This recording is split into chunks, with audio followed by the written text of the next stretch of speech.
सभी मित्रों को फिर एक बार नमस्कार।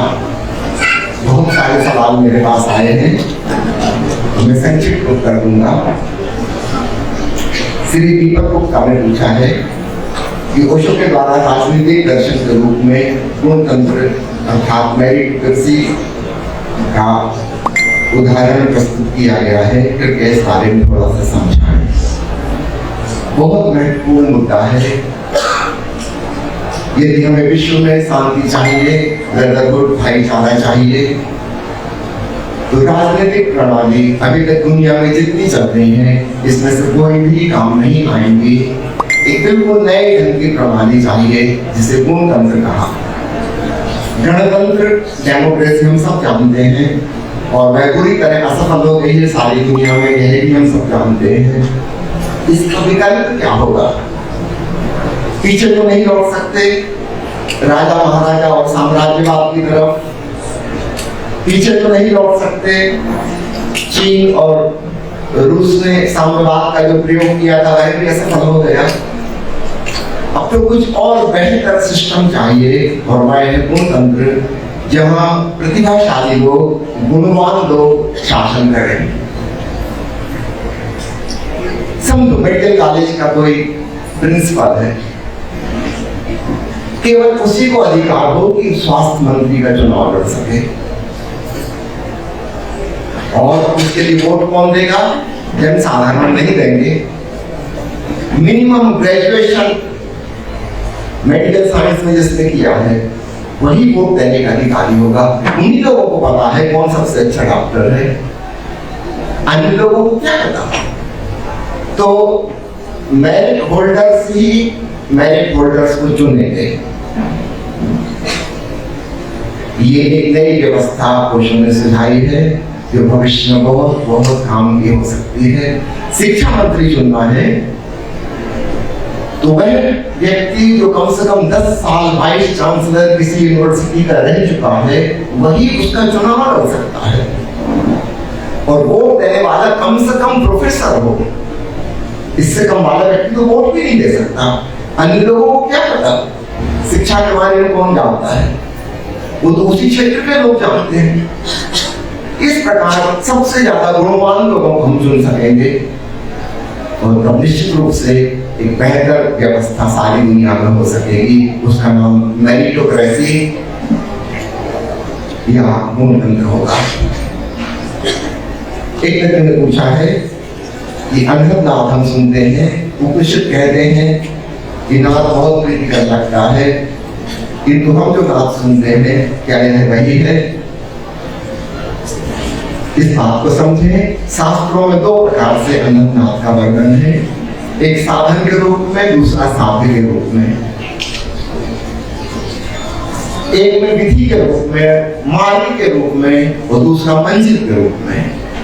तो जहां अनंतनाथ की महिमा गाई है कि ओंकार को सुनने से अहम भाव विलीन हो जाता है, परम शांति घट जाती है, सच्चिदानंद उपलब्ध हो जाता है, वहां साध्य की बात कर रहे हैं, वह साधन नहीं है। और अगर हम विधि की भांति कान बंद करके ईयरबड्स लगा के सुन रहे हैं ना, हमने उसको साधन बनाया, वाहन बनाया, ये स्टार्टिंग पॉइंट हुआ। तो 2 प्रकार से नाद का उल्लेख है। यदि हम विधि की भांति चल रहे हैं, जैसा कि विज्ञान धर्मग्रंथ में भगवान शिव ने देवी पार्वती को 12 विधियां बताई नाद सुनने की, लेकिन इसकी महिमा नहीं कही।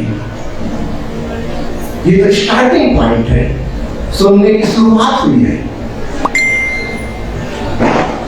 उपनिषदों में जहां नाद की महिमा कही गई है उसको परमात्मा का स्वरूप कहा है, सच्चिदानंद का प्रतीक कहा है, ब्रह्म का स्वर कहा है, वहां बिल्कुल दूसरी बात है, वो मंजिल की तरफ इशारा है। तो नाद को हम 2 भांति सुन सकते हैं। एक छोटी सी उपमा से समझाऊं। समझो नमक का पुतला जंगल में भटक गया था, बड़ा परेशान और बेचैन और व्यथित रहता था, और किसी ने उससे कहा कि तुम कहां भटक रहे हो? सागर तुम्हारा गंतव्य है, सागर ही तुम्हारा मूल उद्गम है, वहां जाओ, अपने लक्ष्य को पाओ। तब जाकर शांति और संतोष मिलेगा। वह खोजबीन करते करते सागर के तट पर पहुंचा। किसी ने उसको बताया कि यही है सागर, यही है तुम्हारा मूल, यही है तुम्हारा गंतव्य। पुतले ने कहा, सागर को तो मैंने जान लिया जैसा आपने बताया, लेकिन मैं तो वैसे का वैसा हूं, चिंतित, परेशान, दुखी, उदास, क्रोधी, लोभी, मोहग्रस्त। मुझ में तो कोई परिवर्तन नहीं हुआ। और मुझे तो कहा गया था कि सागर को जानकर तुम सागर स्वरूप हो जाओगे। ऐसा तो कुछ भी नहीं हुआ, मैं परमात्मा का पुत्र हूं, जगत हूं। तब किसी ने कहा, अभी तुमने सागर से परिचय दूर दूर से पाया है, तुम इसमें डुबकी मारो। जिन खोजा दिन पाइया गहरे पानी बैठ, डूब जाओ। तब उसने छलांग लगाई, सागर में डूबने लगा। जैसे जैसे डूबता गया, डूबता गया, पिघलता गया, धीरे धीरे धीरे पुतला गायब हो गया। और वह ओशियनिक एक्सपीरियंस, जिसके आधार पर ओशो ने अपना नामकरण किया है, उस सागरी अनुभव को प्राप्त हुआ। तो सागर को दो ढंग से जाना जा सकता है। किनारे बैठकर भी निश्चित रूप से हम जो जानते हैं वही भी सागर है, और एक जगह नमक का पुतला खत्म हो गया है ही नहीं, अर्थात सागर ही हो गया। कहने को तो वही भी सागर का ज्ञान है और यह भी सागर का ज्ञान है, लेकिन दोनों में बड़ा भेद है। एक स्टार्टिंग पॉइंट है और दूसरा एंड पॉइंट है। तो अनंतनाथ को भी हम जिस प्रकार के तन मन में जी रहे हैं, वहीं पर बहते हुए भी हम नाम को सुन सकते हैं। और दूसरा, हम नाथ स्वरूप हो जाएं, स्वयं ब्रह्ममय हो जाएं, वैसा भी सुन सकते हैं। ओशो के प्रवचनों में ये दोनों बातें आपको पढ़ने को सुनने को मिलेंगी। जब वो अनंतनाथ को विधि की भांति समझा रहे हैं, उदाहरण के रूप में विज्ञान भैरव तंत्र में 12 विधियां, बहुत लंबी प्रवचन माला है, लेकिन वहां पर उन्होंने ओंकार की महिमा नहीं कही। जैसे अन्य विधियां हैं 112 विधियां, उन्हीं में से ये 12 विधियां भी हैं। अन्यत्र जब वो ओंकार को ब्रह्म स्वरूप कह रहे हैं, वहां पर ओंकार की महिमा कही है, लेकिन वहां उन्होंने विधि नहीं बताई। इन दोनों में भेद समझिएगा, वहां उन्होंने विधि नहीं बताई। जहां विधि बताई है वहां महिमा नहीं कही। इसीलिए एक व्यक्ति ने पूछा है, मन की चाह कब पूरी होगी? मन की चाह कभी पूरी होती नहीं, आज तक किसी की नहीं हुई। ऐसा नहीं कि हम साधारण आदमी हैं, कमजोर आदमी हैं, इसलिए बड़े बड़े सिकंदर और हिटलर और चंगेज खान, विश्व के बड़े बड़े अमीर, बड़े बड़े नोबेल प्राइज विनर वैज्ञानिक, उनकी चाहत भी पूरी नहीं होती। चाहत पूरी होती नहीं। अभी थोड़े दिनों पहले भारत की कोकिला कंठी महान गायिका लता मंगेशकर का निधन हुआ। शायद आपने वो वीडियो देखा होगा, उनके लास्ट डेज का वीडियो। कोई इंटरव्यू ले रहा है उनसे, उसमें वो इतनी पीड़ा से भर के कह रही हैं कि अगर सबसे अच्छा तो भगवान मुझे तुम्हारा जन्म ना दे, और अगर जन्म दे तो मुझे लता मंगेशकर ना बनाए। उनके चेहरे पर इतनी तकलीफ। हम सोच रहे हैं इतनी सफल है ये महिला, इसने जितना नाम कमाया संगीत के क्षेत्र में आज तक किसी ने नहीं कमाया। सारे दुनिया के गायक गायिका पीछे पड़ गए। लता मंगेशकर क्या कहना, लेकिन लता मंगेशकर से पूछो क्या वो खुश है? वो कह रही चाहे कुछ भी बना दे भगवान मुझे दोबारा लता मंगेशकर नहीं बनाना, बहुत कष्ट होगा। हम जैसे सफल लोग कहते हैं, हमको लगता है कि उनकी मन की चाहत तो पूरी हो गई होगी। माफ कीजिए, किसी की चाहत पूरी होती नहीं। मन का स्वभाव ऐसा है, वो भरता ही नहीं। वो एक ऐसा बर्तन है जिसमें पैर ही नहीं है।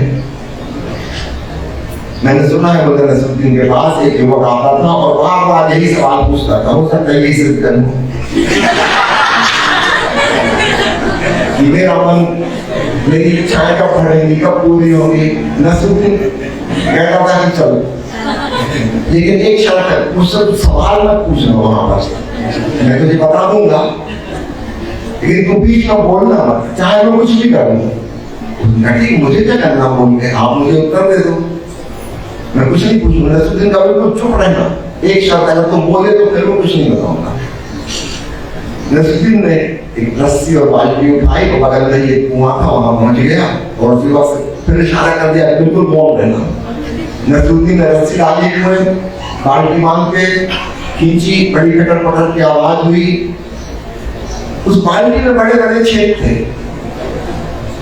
सारा पानी नीचे गिरने लगा, जैसे जैसे ऊपर खींचते गए, जब तक बाल्टी ऊपर आई बिल्कुल खाली की खाली। और नसरुद्दीन ने घड़ा और ले गया था भरने के लिए, वो घड़ा वहां रखा था, बचा कुछ 10-5 बूंद पानी आ गया, उसको घड़े पे डाला और घड़े में से शिकारा पूरा बह गया। घड़े में नीचे बॉटम नहीं थी। वो युवक थोड़ी देर चुपचाप देखता रहा, नसरुद्दीन बेचारा फिर बाल्टी डाल, फिर पानी निकाल, तो जिस मन को भरना चाह रहा है, जरा देख तो उसमें कहीं बॉटम है, कोई गलती है, न भरना उसका स्वभाव है। भगवान बुद्ध ने इसी को कहा है, कामना दुष्पूर है, भर ही नहीं सकती। जब हम इसको देखते हैं, हमें अपने आप पर, अपनी मूर्ता पर हंसी आती है और अचानक हम रुक जाते हैं। खूब हंसी आती है अपनी मूर्ता पर कि हम क्या कर रहे थे। जागो, जेलो, मन कभी नहीं भरता। अगला प्रश्न है कि ऑनलाइन ध्यान में आपने शरीर, मन, विचार और भावनाओं से परे जाने और अपने सच्चे स्वरूप को खोजने का उल्लेख किया। मैं उत्सुक हूँ कि इसे भावनाओं से परे जाने के लिए क्यों कहा जाता है, क्योंकि प्रेम और करुणा आदि सद्भावनाएं भी तो भावना की श्रेणी में आती हैं और कहा जाता है कि प्रेम भी ईश्वर है। फिर क्या इस पर प्रकाश डालें? महत्वपूर्ण सवाल है। अगर हम चाहें तो अपनी भावनाओं को दो हिस्सों में बांट लें, शुद्ध भावना और अशुद्ध भावना, और तब समझना बड़ा आसान हो जाएगा। अशुद्ध भावना का अर्थ है जो किसी प्रतिक्रिया में, रिएक्शन में हमारे भीतर उत्पन्न होती है।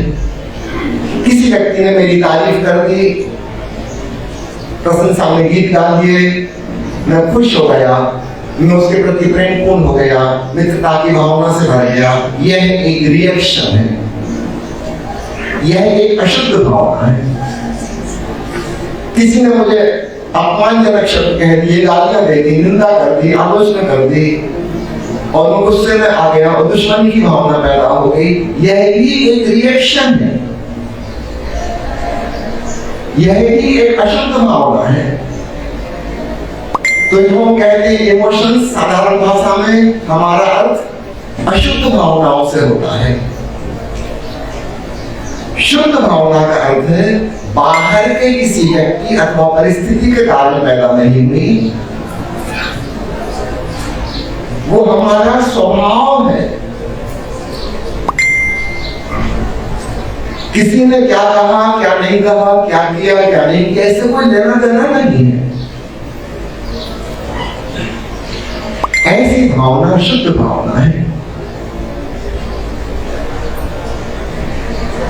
तो अशुद्ध भावनाओं के पार जाने को कहा जाता है, शुद्ध भावना में रमने को कहा जाता है।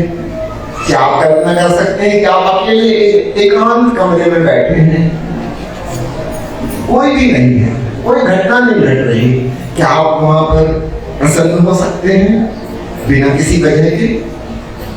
यदि आप हो सकते हैं तो आपकी प्रसन्नता एक शुद्ध भावना है। बेवजह, without any reason, there is no cause. जैसे एकांत में जलता हुआ दीपक, प्रकाश की किरणें उससे फैल रही हैं, ये उसका स्वभाव है, किसी के लिए नहीं, किसी कारण से नहीं। निर्जन वन में खिला हुआ फूल सौंदर्य और सुगंध बिखेर रहा है, किसी के लिए नहीं, किसी कारण से नहीं, बस अपने स्वभाव से। ऐसा वो है। यदि आप अपने एकांत में प्रेमपूर्ण हो सकते हैं तो वह प्रेम शुद्ध प्रेम है। यह दूसरे के ऊपर डिपेंडेंट नहीं है। ऐसे प्रेम में आप सदा सदा हो सकते हैं। यह बाहर की परिस्थिति से किसी व्यक्ति से प्रभावित नहीं होता, किसी से कोई लेना देना नहीं है। तो जब कहा जाना है भावनाओं के पार जाना है, भावातीत होना है, याद रखिए अशुद्ध भावनाओं के पार जाना है, उनके साक्षी बनना है। और जब कहा जाता है भाव में डूबो, भाव समाधि, उसका अर्थ है अपने शुद्ध भावनाओं में रहना है, जिनकी कोई वजह नहीं, कोई कारण नहीं है। और ऐसे प्रेम को ही परमात्मा कहा जाता है। ईसा मसीह ने कहा है परमात्मा प्रेम है, गॉड इज लव। और वो ने इसका ठीक उल्टा कर दिया, प्रेम की और भी महिमा कह दी। उन्होंने कहा लव इज गॉड, प्रेम ही प्रभु है। किस प्रेम की बात कर रहे हैं? हमारा वो साधारण प्रेम नहीं जिसको हम प्रेम कहते हैं, वह तो परमात्मा नहीं, वह तो स्वर्ग की सीढ़ी नहीं, वो तो हमें नरक में ले जाता है, बहुत दुख में ले जाता है। सारे दुनिया के दाम्पत्य जीवन को देख लो, महानरक पैदा हो गया। वो हमारा अशुद्ध प्रेम है, प्रतिक्रिया स्वरूप, एज ए रिएक्शन। निश्चित रूप से ऐसा प्रेम भगवान नहीं, यह तो शैतान के घर में ले जाता है, हम सब जानते हैं। चाहे वो पति पत्नी का प्रेम हो, चाहे दोस्तों का प्रेम हो, चाहे भाई भाई का, माता पिता और संतान का, कि पड़ोसी का, कि सहकर्मी का, सहपाठी का, हम सब जानते हैं। अंततः दुख में ले जाता। फिर बुद्ध और महावीर और ईसा मसीह और ओशो किस प्रेम की बात कर रहे हैं? निश्चित रूप से कुछ गुणात्मक रूप से भिन्न प्रेम, क्वालिटेटिवली डिफरेंट। हमारा वाला प्रेम नहीं, शुद्ध प्रेम, प्योर लव। एक मित्र ने पूछा है मन बहुत चंचल है, क्या करें, इससे कैसे शांति मिलेगी? चंचल होना मन का स्वभाव है, उसमें शांति नहीं मिलेगी, लेकिन मन के पार हम दृष्टा हो सकते हैं, उस साक्षी भाव में शांति मिलती है। तो ऐसा मत सोचो कि हम मन की चंचलता को मिटा देंगे, उसको शांत कर देंगे। शांत मन होता ही नहीं। मन का मतलब ही शांति है। लेकिन भाषा में कभी कभी ऐसे शब्दों का प्रयोग करते हैं। कोई कहता है कि तूफान आया था, भूकंप आया था, और भूकंप शांत हो गया, तूफान शांत हो गया। आपने कभी शांत तूफान देखा? या तो तूफान होता है या नहीं होता, या तो भूकंप होता है या भूकंप नहीं होता। शांत भूकंप नहीं होता। लेकिन भाषा में हम ऐसा शब्द उपयोग करते हैं, तूफान शांत हो गया। उसी तरह से हम सोचने लगते हैं कि मन शांत हो जाएगा। नहीं, मन शांत कभी नहीं होगा। वो तो कंपन ही है, शांत कंपन थोड़ी होता है। लेकिन हाँ, हम कंपन से दूर हो सकते हैं। हम उस जगह पहुंच सकते हैं जहां ये भूकंप, ये तूफान, ये आंधी कोई प्रभाव नहीं डालते। वो हमारा स्टेट ऑफ मेडिटेशन, ध्यान की अवस्था, दृष्टा भाव है, साक्षी भाव है। तो मन शांत नहीं होता, मन के पार शांति मिलती है। अगला सवाल है, तनावपूर्ण जीवन से इसी जीवन का मोक्ष कैसे पा सकते हैं? अभी अभी मैंने जो कहा उसी प्रकार से तनाव है माना, लेकिन तनाव को जानने वाला एक साक्षी चैतन्य भी है। सिर्फ तनाव पर ही अपनी चेतना को केंद्रित मत करो। इसको कौन जान रहा है, थोड़ा उसकी तरफ आओ और अचानक तुम पाओगे तुम तनावों से मुक्त हो गए। उस मुक्ति का नाम ही मोक्ष है। अगला सवाल है, यदि सद्गुरु ओशो और आप दोनों ना होते जो इतने सरल तरीके से अध्यात्म के रास्ते को हमें समझा लेते हैं कि छोटा बच्चा भी समझ जाए, तो हमारा क्या होता? हम सबकी तरफ से आपको बहुत बहुत धन्यवाद। हम भी आपको बहुत बहुत धन्यवाद देते हैं। आप में समझने की चाहत है, प्यास है, जिज्ञासा है, इसलिए आप समझ पाते हैं। कितने थोड़े से लोग दुनिया में समझ पाते हैं। ओशो तो सबके लिए सर्वसुलभ है। क्या सभी लोगों ने सुन लिया, समझ लिया? ऐसा तो दिखाई नहीं देता। निश्चित रूप से हम सब बहुत सौभाग्यशाली हैं जो ओशो से जुड़ पाए, उन्हें समझ पाए, न केवल समझ पाए बल्कि हम साधना में संलग्न हो गए और ओशो ने जो कहा है हमने अपने भीतर उसको महसूस किया, अनुभव किया। पढ़ने वाले सुनने वाले लोग भी बहुत हैं, लेकिन बड़ा वर्ग ऐसा है केवल पाठक वर्ग। करोड़ों लोग पढ़ते हैं ओशो को, ये सारे लोग साधना नहीं करते। और भी कम लोग हैं जो साधना करते हैं। साधना करके फिर सभी लोग अनुभव तक नहीं पहुंच पाते। और थोड़े से लोग हैं जो अनुभव में पहुंच पाते हैं। तो निश्चित रूप से ओशो की कृपा, अस्तित्व की मेहरबानी हम सब लोगों पर है। इसको कृपा इसलिए कहते हैं, इसमें हमारा कोई भाग नहीं है। हमने अपने परिश्रम से यह नहीं पाया है। ऐसा हुआ कि हम कुछ लोग ओशो को समझ पाए, सुन पाए, देख पाए, उनके कहे हुए का हम अनुसरण कर पाए, अंतर यात्रा में संलग्न हो गए, ध्यान का अनुभव कर पाए। इसमें हमारा कुछ कंट्रीब्यूशन नहीं है, इसलिए इसको कृपा ही, प्रसाद ही समझा जाए। नहीं तो पीछे से फिर हमारा यही कहा जाता है कि हाँ हम तो कुछ स्पेशल है। देखा, हम लोग थोड़े से 10-20 हजार लोगों में से हैं जिन्होंने ओशो को समझा और ध्यान दिया। नहीं, इसमें हमारी कोई विशेषता नहीं है। बस किस्मत, सौभाग्य, कृपा, प्रसाद। अगर कुछ किया है तो ओशो ने ही किया होगा, हम लोगों ने तो पक्का नहीं किया। हम तो जो करते हैं इसका उल्टा ही करते हैं। एक ने पूछा है कि जीवन बहुत व्यस्त है और तनाव से भरा है। दुनिया में कहीं ना कहीं लड़ाइयाँ, युद्ध होते रहते हैं। इसको देखकर बड़ी बेचैनी होती है। हम कैसे आनंदित और शांत हो सकते हैं? दुनिया की फिक्र छोड़कर अपनी फिक्र करो। ये कोई आज की बात नहीं है कि कहीं युद्ध हो रहा है। मनुष्य जाति का पूरा इतिहास युद्धों का इतिहास है। किसी एक देश का नहीं, किसी भी देश का हिस्ट्री उठा के पढ़ लो, बस उसमें यही कहानी आती है, युद्ध हुआ, इतने लोग मारे गए, इतना खून खराबा हुआ। सारी मनुष्य की कहानी लड़ाई झगड़े की, खून खराबा की कहानी है। दुनिया में सदा से ऐसा ही रहा है, आज भी ऐसा ही है और हम उम्मीद नहीं कर सकते कि भविष्य में कोई बहुत सुंदर हो जाएगा। संभवतः ऐसा ही रहेगा। हमें छोटी सी जिंदगी मिली है, उसमें से भी काफी कुछ तो बीत चुकी। मैं 67 साल का पूरा हो गया, जल्दी 68 शुरू हो जाएगी और बीच में कोरोना देवता भी खड़े हैं, हिंदू बन के न जाने किस सेकंड किसको उठा ले जाएंगे। एक सेकंड का भरोसा नहीं। तो हम दुनिया की चिंता नहीं करना, अपनी फिक्र करना।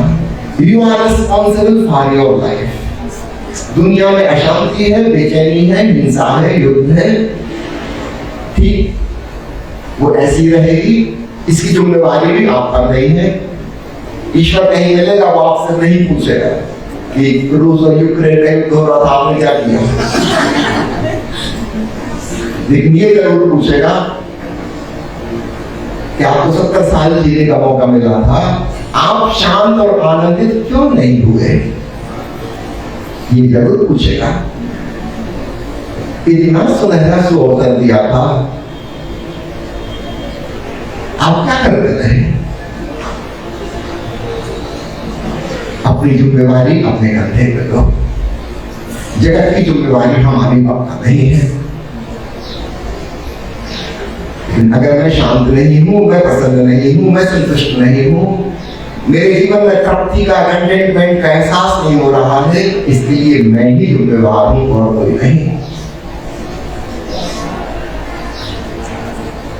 रूस और यूक्रेन लड़ते रहे, कोई फर्क नहीं पड़ता, मेरे भीतर अंतर द्वंद्व ना हो,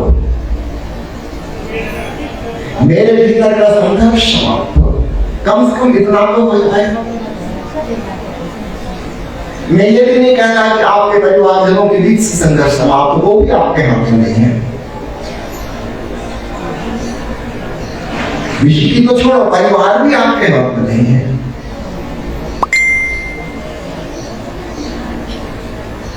आप इस बात को भली भांति जानते हो। अप्रैल फूल को एक जोक आया था कि आप हमें अप्रैल फूल बनाने के लिए, बेवकूफ बनाने के लिए लंबी चौड़ी कहानी मत सुनाइए, बस इतने ही लिख के भेज दीजिए कि मेरी पत्नी और मेरी संतान मेरी बात मानती हैं। हम समझ जाएंगे कि अप्रैल फूल बना रहे हैं। और किसी की मानता है? छोटा सा बच्चा भी नहीं मानता, बड़ों को छोड़ो।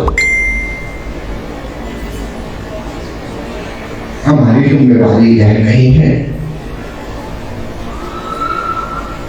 अपनी जिम्मेदारी। जगत की चिंता मत करो, तुम ध्यान में डूबो, तुम शांत हो, तुम उस शुद्ध प्रेम को जीना शुरू करो।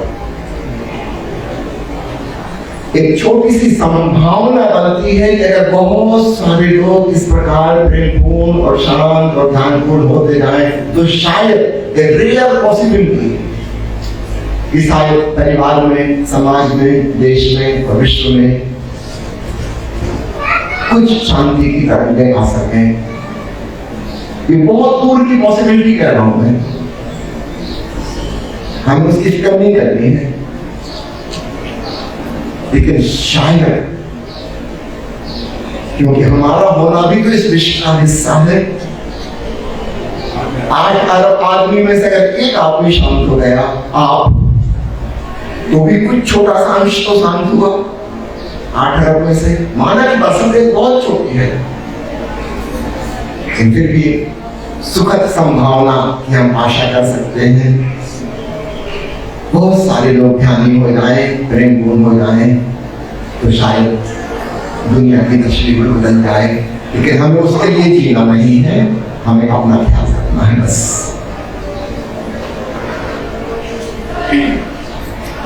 एक मित्र ने कहा कि स्वामी जी और माँ जी, आपको देखकर हम धन्य हो गए। मेरा बस एक ही प्रश्न है कि भगवान श्री ओशो से मिलके रोज रोज आम लोगों को कैसा लगता था, हमें कुछ बताएं। बहुत कठिन सवाल पूछ लिया। सच में सबसे कठिन सवाल कैसे बताएं? ओशो के सामने बैठना, सुनना, 3.5 साल वो मौन रहे, वो तो और भी अद्भुत था। चुपचाप बैठना, जब बोलते थे तब तो अपने भी कभी कभी विचार पैदा हो जाते थे। जब वो मौन बैठते थे तब तो बिल्कुल सन्नाटा, भीतर भी सन्नाटा, और उनकी डिवाइन प्रेजेंस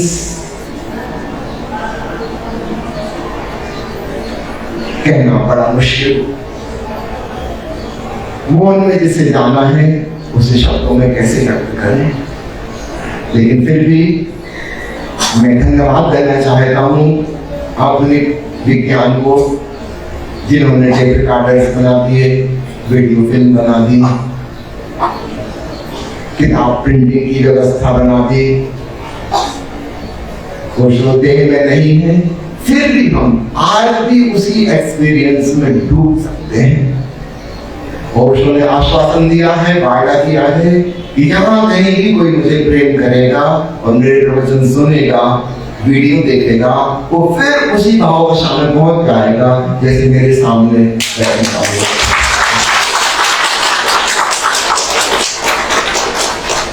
अब ये हमारी भावदशा पर निर्भर है। क्या हम रिसेप्टिव, रहनशील, श्रद्धा से भरे हुए हैं? आप करके देख लेना, मान ले, एक प्रयोग कर लेना, चलो मान्यता सही। आप यही मानना, जब आप वीडियो देख रहे हो या ऑडियो सुन रहे हो, आप बंद करके या खोलकर आप यही कल्पना करना कि मैं ओशो के सम्मुख बैठा हूं और देखना ये छोटी सी धारणा कैसा जादू दिखाती है। तो मैं आपको बता तो नहीं पाऊंगा कैसा महसूस करते थे, लेकिन आप खुद वैसा महसूस कर सकते हो। इसमें बीच में किसी मीडिएटर के माध्यम की जरूरत नहीं है, आप सीधा सीधा ओशो से जुड़ सकते हो। और इसमें आधुनिक विज्ञान ने जो कंट्रीब्यूशन किया है निश्चित रूप से सराहनीय है। जब कल्पना करो बुद्ध और महावीर के जमाने में भी, कबीर और नानक के जमाने में ये सुविधाएं नहीं थी और कुछ भी पीछे नहीं था, कुछ भी पता नहीं चलता था, न फोटोग्राफ थे, न कार्टून थे, न वीडियो थे। लोगों के द्वारा हम सुनते थे कि बुद्ध ने क्या कहा, और वो लोग भी जो उनके साथ जिए थे वो तो थोड़े दिनों में समाप्त हो जाएंगे। फिर उनकी नेक्स्ट जनरेशन सारी बात ही बदल जाएगी। बुद्ध ने क्या कहा था ये किसी ने सुना था, और उसने कोई 40 साल लगातार तो नहीं सुना था, वो पता नहीं कब ज्वाइन किया था, थोड़ा सा अंश ही उसने सुना था, दूसरे लोगों ने दूसरा अंश सुना था। इनके द्वारा लिखे जाएंगे शास्त्र जो आपस में बड़े कंट्राडिक्टरी होंगे। बुद्ध ने कभी कुछ कहा था, कभी कुछ कहा था, किसी को कुछ उत्तर दिया था, किसी और को कुछ दूसरा उत्तर दिया था, बिल्कुल विपरीत बातें भी कही थी। बुद्ध के विदा होते 36 संप्रदाय थे बौद्ध धर्म के, वही जाके अलग अलग समय पर लोग आके जुड़े थे, उन्होंने अलग अलग फेज बुद्ध के जीवन के महसूस किए थे, वो वही बताएंगे। वो बुद्ध ने कोई किताब लिखी नहीं, अब ये लोग लिखेंगे, इनकी भाषा होगी, इनकी अभिव्यक्ति की शैली होगी, और फिर इनकी नई पीढ़ी, उसके बाद की पीढ़ी, उसके बाद की पीढ़ी, हजारों पीढ़ियां गुजर जाएंगी। व्याख्या करते करते सब कुछ बदल जाएगा। बुद्ध का ओरिजिनल कहाँ हो जाएगा इस बड़ी भीड़ में पता ही नहीं चलेगा। बुद्ध के मरने के 500 साल बाद उनकी मूर्ति बनी। निश्चित रूप से बुद्ध की शक्ल सूरत से तो 1% भी नहीं मिलती होगी। 500 साल बाद कोई कैसे उनकी मूर्ति बनाएगा? 500 साल, करीब 20 साल में एक पीढ़ी गुजर जाती है, 25 पीढ़ियां गुजर चुकी। इसमें बुद्ध का कुछ भी छवि नहीं आएगी। अब उससे तुलना करो, हम कितने सौभाग्यशाली हैं, हम ओशो की आवाज को ज्यों का त्यों सुन सकते हैं, हम ओशो के फोटोग्राफ, उनके वीडियो ज्यों के त्यों देख सकते हैं। और आपको यह भी बता दूं कि ओशो की समस्त किताबें, समस्त ऑडियो, समस्त वीडियो गूगल ड्राइव पर अपलोड कर दिए गए हैं, जिनको कोई भी व्यक्ति बिना किसी शुल्क के फ्री ऑफ चार्ज डाउनलोड कर सकता है, अपने कंप्यूटर में सेव कर सकता है। ओशो की सारी सामग्री हिंदी अंग्रेजी दोनों मिलाकर ओशो के 10,000 से अधिक फोटोग्राफ, जिसमें करीब 1,000 फोटोग्राफ HD क्वालिटी के हैं। ओशो के सारे संगीत, ध्यान विधियां, सारी किताबें डिजिटल फॉर्मेट में, हिंदी की, अंग्रेजी की, और वो किताबें भी जो अभी तक नहीं छपी वो भी डिजिटल फॉर्मेट में, सब कुछ फ्री ऑफ चार्ज उपलब्ध है। दुनिया में कहीं भी कोई डाउनलोड कर ले।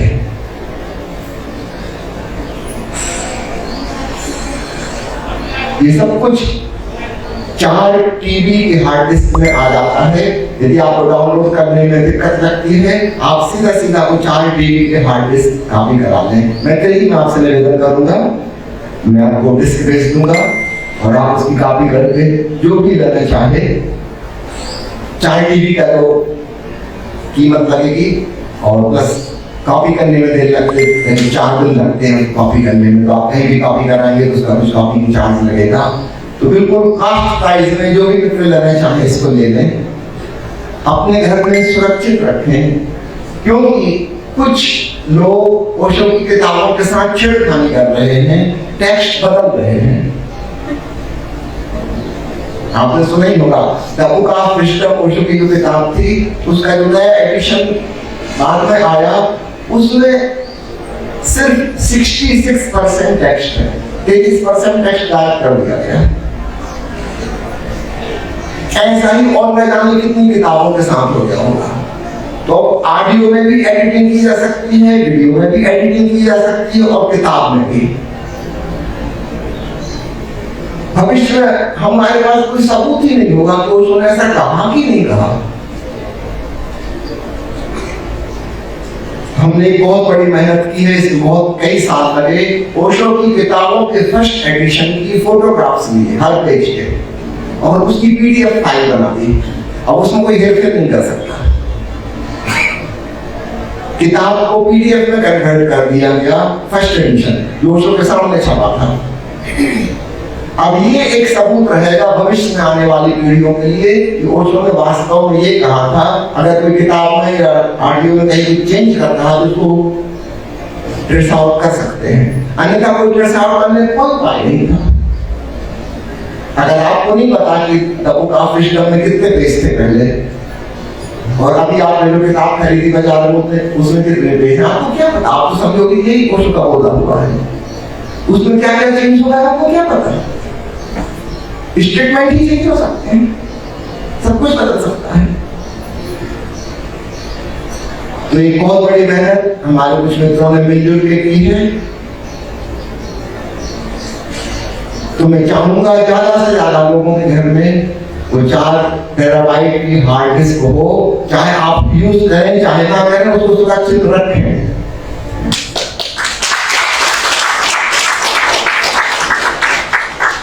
और आप चाहे तो बिल्कुल फ्री आप चार्ज आप खुद ही डाउनलोड कर लें सब। मैं सबको वह लिंक भेज दूंगा, मैं आपको लिंक भेज दूंगा, आप सबको कर दीजिए, जिसको डाउनलोड करना है कर दें। उसमें कोई कॉपी चार्ज भी नहीं लगेगा, सीधा सीधा आप डाउनलोड कर दीजिए। और जरूर उसको सुरक्षित रखिए, क्योंकि भविष्य में ये खतरा पैदा हो गया है कि ओशो के लिटरेचर को बदला जाएगा। जिन लोगों के हाथ में अथॉरिटी है, जो अधिकारी हैं, कुछ भी कर सकते हैं, वो अपनी मर्जी के अनुसार चेंज कर देते हैं। मान लो अभी जो अथॉरिटी में है वो क्रिश्चियन मेंटालिटी के हैं, तो उसने जहाँ जहाँ ईसाई धर्म के खिलाफ कुछ बोला होगा उसको डिलीट कर देंगे, वो पूरा का पूरा क्वेश्चन गायब हो जाएगा, वो पैराग्राफ गायब हो जाएगा, वो अपने ढंग से चीजों को बदल लेंगे। सामान्य आदमी को तो पता लगाना ही असंभव है। आगे में से वो हिस्सा हटा दिया जाएगा, कोई उपाय नहीं निकाल देगा, कौन खोजबीन करेगा 6,500 प्रवचनों में कहाँ क्या हेरफेर हो गया। तो हम सब सौभाग्यशाली हैं। उन्हें दोहरातों ओशो ने आश्वासन दिया है कि मेरी वाणी सुनते हुए, मेरे वीडियो देखते हुए, मेरे चित्र के संग अगर आप भावपूर्वक ग्रहणशील होकर सुनेंगे, देखेंगे, जुड़ेंगे, आप ठीक वही महसूस कर पाएंगे जो मेरे सामने यथार्थ में हो रहा था। मेरे शरीर से विदा हो जाने से कोई बाधा नहीं बढ़ेगी।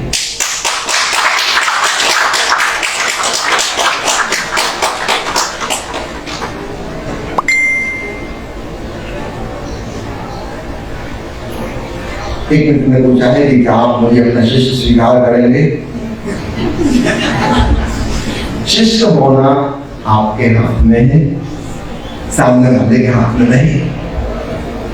मैं कार्य करूं उससे क्या होता है?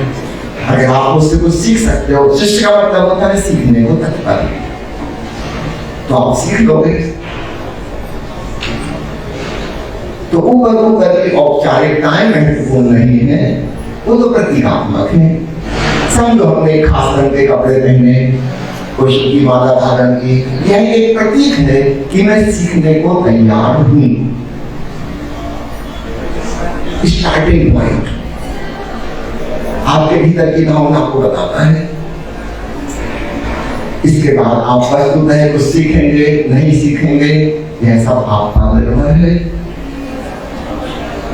कोई बिना माला और कपड़े पहने भी सीख सकता है, कोई जरूरी नहीं कि नाम परिवर्तन करे और वस्त्र परिवर्तन करे। सीखने की चाहत है, आप सीख ही लोगे, ये आपके ऊपर है। ये मेरे हाथ में नहीं है कि मैं आपको शिष्य बनाऊं कि न बनाऊं। महाभारत की कहानी आपने सुनी होगी। एक शूद्र व्यक्ति गुरु द्रोणाचार्य के पास आया धनुर्विद्या सीखने के लिए, और उसकी प्रतिभा को देखकर द्रोणाचार्य को स्पष्ट हो गया, यह युवक तो अर्जुन और दुर्योधन से आगे निकल जाएगा, इसकी निशानेबाजी इतनी सही है। अब सवाल ये उठता था कि राज परिवार के राजकुमारों से कोई आगे निकल जाएगा।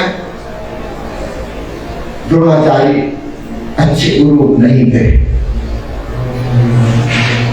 उन्होंने इनकार कर दिया कि नहीं, तुझे नहीं सिखाऊंगा। लेकिन वह युवक भी वो सच्चा शिष्य था। गुरु तो सच्चे नहीं थे, जाति पाति का भेदभाव था, अमीर गरीब का भेदभाव था उनके मन में, वो अच्छे गुरु नहीं थे। लेकिन शिष्य वास्तव में अच्छा शिष्य था।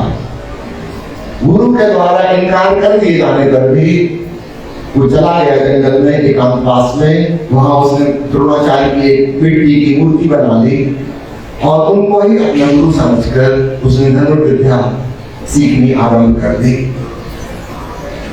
और कहते हैं कई सालों बाद मैं लौट कर आया धन्यवाद करने के लिए कि आपकी बड़ी कृपा, आपकी मूर्ति के सामने मैंने धनुर्विद्या सीखी। और द्रोणाचार्य ने जब उसका तीर धनुष चलाना देखा तो दंग रह गए। ऐसी कला ना तो अर्जुन में है, न किसी अन्य राजपुत्र में है, ऐसी कला तो स्वयं द्रोणाचार्य में भी नहीं है। और अब उन्होंने क्या किया, उन्होंने कहा मैं तेरा गुरु हूं, अब गुरु दक्षिणा देनी होगी। उसने कहा ये गुरुवर आप जो कहें। द्रोणाचार्य ने कहा तेरा अंगूठा काट दे, क्योंकि तीर धनुष का अंगूठा का ही सबसे ज्यादा इंपॉर्टेंट है, उसी के द्वारा आप तीर को पकड़ सकते हैं, धनुष को खींच सकते हैं। उसका अंगूठा काट के ले लिया। निश्चित ही आदमी बड़ा दुष्ट किस्म का था, ताकि जिंदगी भर कभी तीर चला ही ना सके। लेकिन शिष्य सद शिष्य था, गुरु सदगुरु नहीं था। तो प्यारे मित्रों, आपने पूछा है इन्होंने कि क्या मुझे अपना शिष्य स्वीकार करेंगे। मेरे स्वीकार अस्वीकार करने का सवाल ही नहीं है, पूरा का पूरा सवाल आपका है। ओशो के शिष्य आप चाहे तो बन सकते हैं, आपके ऊपर। ओशो का सारा साहित्य उपलब्ध है, सीखिए, ध्यान कीजिए, अपने भीतर उस परम मंजिल को पाइए। सब आपके ऊपर है, इस बात को खूब अच्छे से लेना। It all depends on you.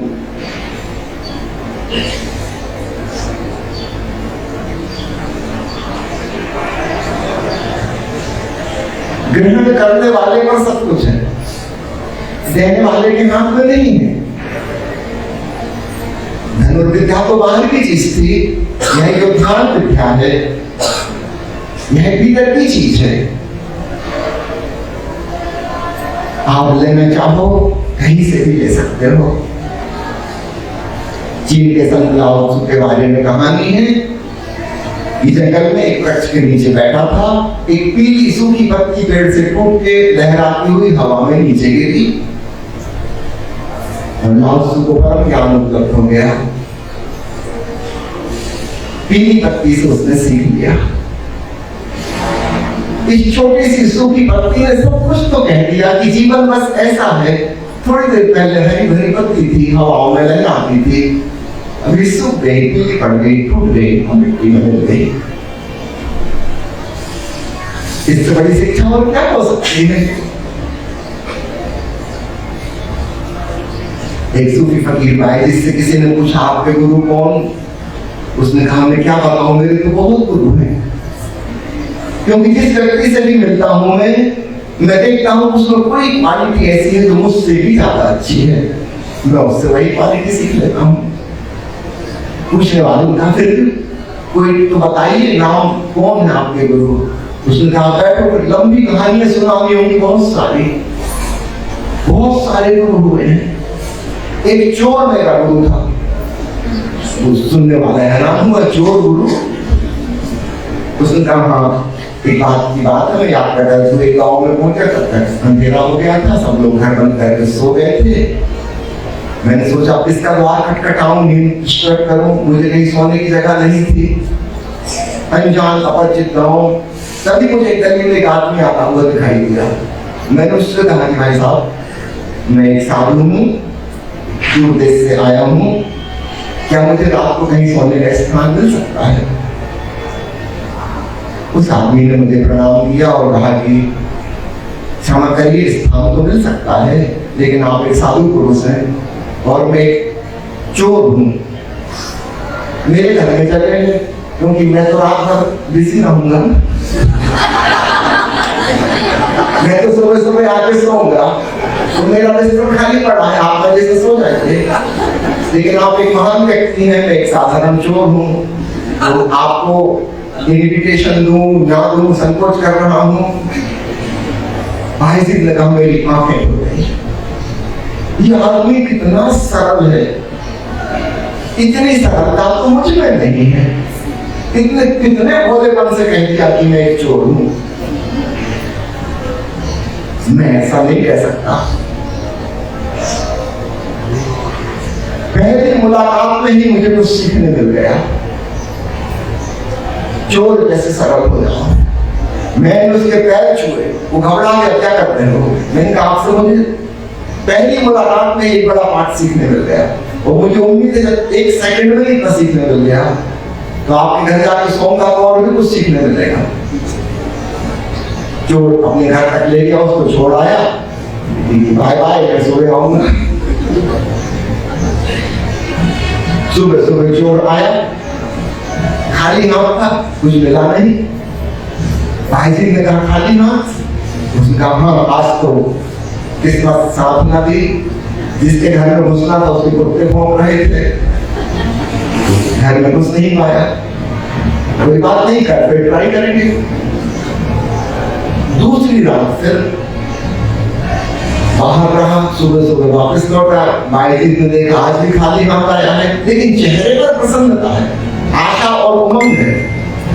उसने कहा आज वो जो ताला तोड़ना था, वो जो मास्टर की मैं ले गया था, वो काम नहीं की, वो खजाने का ताला खुला नहीं, और ट्राई करूंगा, दूसरी चाबी बनाऊंगा।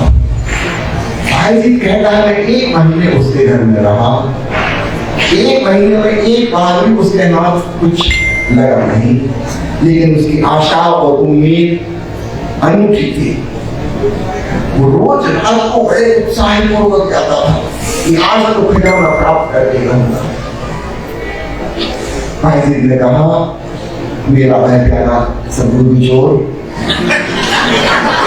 उसका धीरज, उसकी आशा, उसकी उम्मीद वो मैंने सीखी, क्योंकि अध्यात्म की राह पर चलते चलते जहां मैं प्रभु को पाने चला था, कितनी बार मैं निराश हो गया कि कितने सालों में ध्यान करते करते अभी तक समाधि नहीं लगी, कुछ पता ही नहीं चलता ईश्वर का। और मैं हार जाता था और सोचता था कि साधना करना छोड़ दूं, ये साधु को छोड़ दूं, कुछ फायदा नहीं। तब मुझे याद आ रहा कुछ छोड़ कि वो तो साधारण धन पाने चला था, मैं तो अलौकिक धन पाने चला हूं। उसमें कितना धीरज था, कितनी उत्साह और उमंग थी उसके भीतर। ये गुण मैंने उससे सीखे हैं और मेरा गुरु है। और फिर भाई जी ने बहुत सारे जो गुरुओं के बारे में गिना, उन गुरुओं में एक वैश्या भी थी। भाई जी ने कहा उस वैश्या से मैंने ये सीखा कि चाहे सुंदर व्यक्ति आए, चाहे गुरु व्यक्ति आए, अमीर व्यक्ति आए, गरीब व्यक्ति आए, जवान हो कि प्रौढ़ हो, कई बार बूढ़े लोग भी उसके पास आ जाते हैं, उसका कहना था मुझे कोई मतलब नहीं, मेरी फीस चुका देते, बात करते, मैं सबके साथ समान व्यवहार करती हूँ। भाई ने कहा उस वैश्या से मैंने यही सीखा कि बाहर के परिस्थितियों से, व्यक्तियों से प्रभावित नहीं होना है, तुम अपने काम से काम रखो। मेरा काम है साक्षी भाव साधना। अच्छी परिस्थिति आए, बुरी परिस्थिति आए, कोई अपमान कर दे, कोई सम्मान कर दे, धीरे धीरे मैं अप्रभावित होना सीख गया। मैं वैश्या किसी से प्रभावित नहीं होती थी। उसका कहना था मेरा काम है आजीविका कमाना, पैसे कमाना, बस मुझे उससे मतलब है। मुझे भी समझ आ गया मेरा काम है साक्षी होना, व्यवस्थ होना, मुझे इससे मतलब है। कोई क्या कर रहा है, क्या नहीं कर रहा है, क्या कह गया, क्या नहीं कहा, उसकी वो जाने। जो भी परिस्थिति आती है मुझे और जगह लाती है, मैं और सजग हो जाता हूँ। वह वैश्या मेरी गुरु है, उसने सबको समभाव से लिया। भगवान कृष्ण ने गीता में कहा है समत्व योग सर्वोच्च योग है, समता का भाव। अब मैं शत्रु को और मित्र को समभाव से लेता हूं।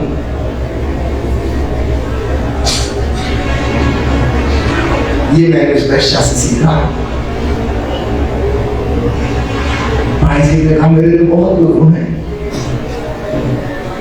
प्यारे मित्रों, पुनः आपको स्मरण दिला दूं, असली सवाल आपका है। आप सीखना चाहो सब जगह से सीख सकते हो।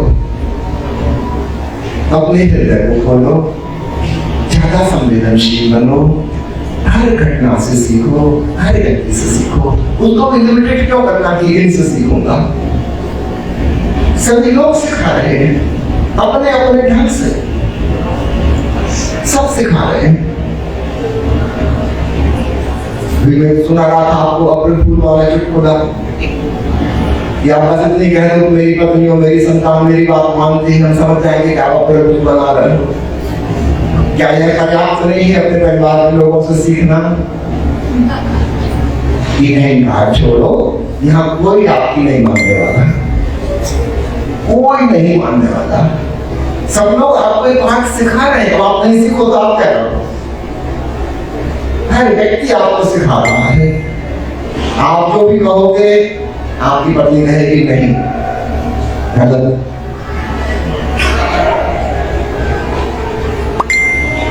जिन्हें हम प्रेम करते हैं कोई भी हमारे विचार से राजी नहीं होगा, और फिर भी हम आश्चर्य अपने विचारों को सही मानकर जीते हैं। कभी तो शक पैदा करो अपने विचारों पर। डेमोक्रेसी का जमाना है, बहुमत। आप अपने परिवार का बहुमत देखो, सब लोग एक साथ राजी हो जाएंगे कि आप गलत हो। एक व्यक्ति आपको सही नहीं मानता, फिर भी हमें अपने ऊपर संदेह पैदा नहीं होता। हम अपने विचारों को, अपनी धारणाओं को, अपने विश्वासों को सही मान के जीते चले जाते हैं, क्योंकि हम कुछ सीखते ही नहीं। तुम सीखने वाले बनो, यह महत्वपूर्ण है। कौन सिखा रहा है यह बात महत्वपूर्ण नहीं है, तुम सीखने वाले बनो। रामकृष्ण परमहंस के जीवन में उल्लेख है कि तोतापुरी नामक एक व्यक्ति ने उन्हें परम ज्ञान पाने में मदद की। यद्यपि तोतापुरी स्वयं को परम ज्ञान नहीं हुआ था, और जब रामकृष्ण समाधिस्थ हो गए तोतापुरी वहां से छोड़ के चले गए दक्षिणेश्वर का मंदिर, क्योंकि वो देख लिया उन्होंने किया व्यक्ति को परम शांति में डूब गया। इसको अद्वैत फलित हो गया।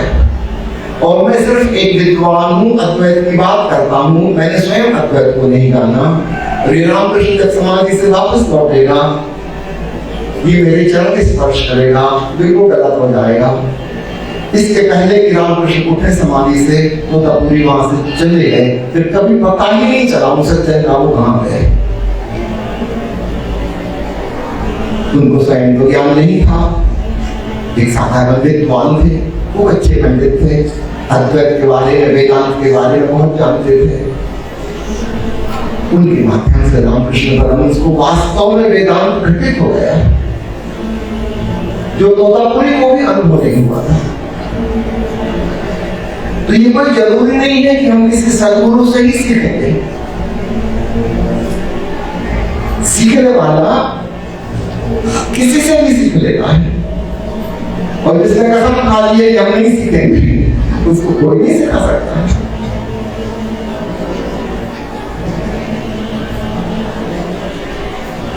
बुद्ध के पास और महावीर के पास और ओशो के पास बहुत लोग थे जिन्होंने कुछ नहीं सीखा, कुछ नहीं सीखा, या सीखा तो बिल्कुल उल्टा सीख लिया। क्या करोगे? तो सीखने वाले पर है, इसमें ओशो रिस्पॉन्सिबल नहीं है, बुद्ध रिस्पॉन्सिबल नहीं है। गुरु नानक देव जी से कितने लोगों ने सीख लिया दूर दूर दुनिया के अलग अलग देशों में। अपने परिवार के लोगों ने कुछ नहीं सीखा, उनके पिता उनसे नाराज ही रहे हमेशा, उनकी पत्नी अक्सर उनसे नाराज रही, अक्सर तो वो मायके में नहीं, बहुत कमाती भी सरकार।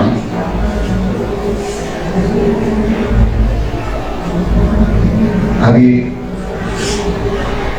परसों की बात है, हम जा रहे थे वहां, डिस्ट्रिक्ट के जो सीएमओ हैं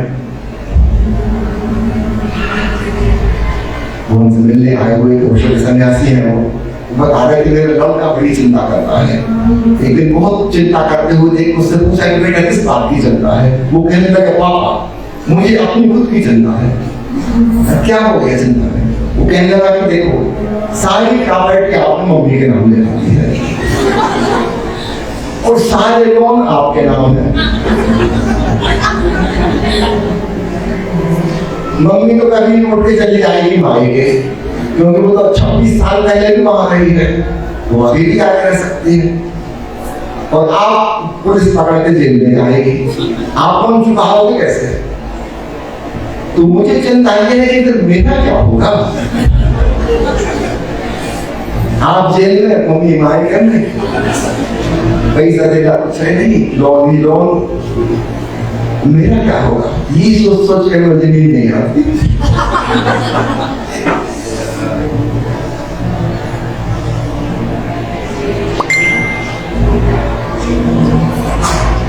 सीखो, सीखने वाले बनो। यह चिंता है त्यागो, यहाँ तक कि किससे सीखना है इसकी भी चिंता त्यागो। जहां से जो सीख सको सीख लो, तो तुम पाओगे तुम्हारे भीतर खजाना इकट्ठा होने लगा, और अंत में तुम पाओगे कहीं से आया नहीं है, वह सदा सदा से भीतर ही था। हमारी नजर उस तरफ नहीं थी बस। ओशो ने कहा भीतर देखो, हमने भीतर देखा, हमने पाया शांति का खजाना वहां है, किसी ने कुछ दिया नहीं। तो वास्तव में गुरु कुछ देता नहीं, सिर्फ दृष्टिकोण बदलने की समझ देता है, और वह पूरी तरह लेने वाले पर निर्भर है,